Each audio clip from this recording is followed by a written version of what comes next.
ইবনে মাজাহ শরীফের হাদিসে এসেছে, হযরত সাফওয়ান ইবনে আসাল রাদিয়াল্লাহু তাআলা আনহুর বর্ণনা, সাহাবী, তিনি বলছেন রাসূলুল্লাহ সাল্লাল্লাহু আলাইহি সাল্লাম বলেন, ইন্নাল্লাহা জাআলা বিল মাগরিবি বাবান, আল্লাহ তাআলা পশ্চিম দিগন্তে একটা দরজা তৈরি করেছেন। সুবহানাল্লাহ বলবেন না? পশ্চিম দিগন্তে আল্লাহ তাআলা একটা দরজা তৈরি করেছেন, মাসিরাতু সাবঈনা আমান লিত-তাওবাতি, তওবার দরজা, এটার নাম হলো বাবুত তাওবা। একটা তওবার দরজা আল্লাহ তৈরি করেছেন।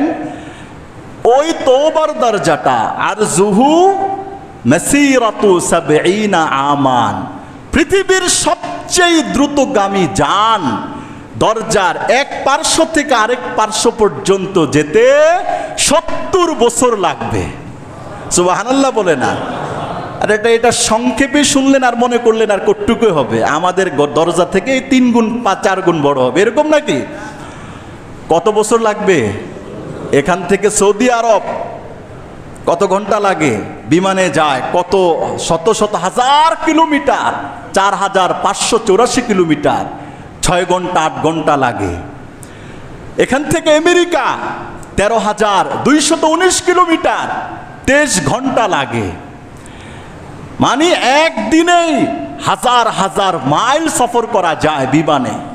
আর এর চাইতে পৃথিবীর সবচেয়ে দ্রুতগামী যান যেটা, এটা দিয়ে যদি আল্লাহ পাকের তওবার দরজার এক প্রান্ত থেকে আরেক প্রান্তে যেতে হয় 70 বছর লেগে যাবে, 25,200 দিন লাগবে। এত বিশাল বড় দরজা আল্লাহ তাআলা নাম দিয়েছেন হাদা বাবুত তাওবাতি, এটা হলো বান্দার তওবার দরজা।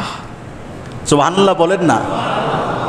রাসূল বলেছেন লা ইউকলাকু, এই তওবার দরজা বন্ধ হবে না ততক্ষণ পর্যন্ত মা লাম তাতলুইশ শামসু মিন মাগরিবিহা, যেদিন কিয়ামতের জন্য পশ্চিম দিগন্ত থেকে সূর্য না উঠবে ততক্ষণ পর্যন্ত আল্লাহ তাআলা সুবিশাল তওবার দরজাটা ওপেন রেখে দিয়েছেন।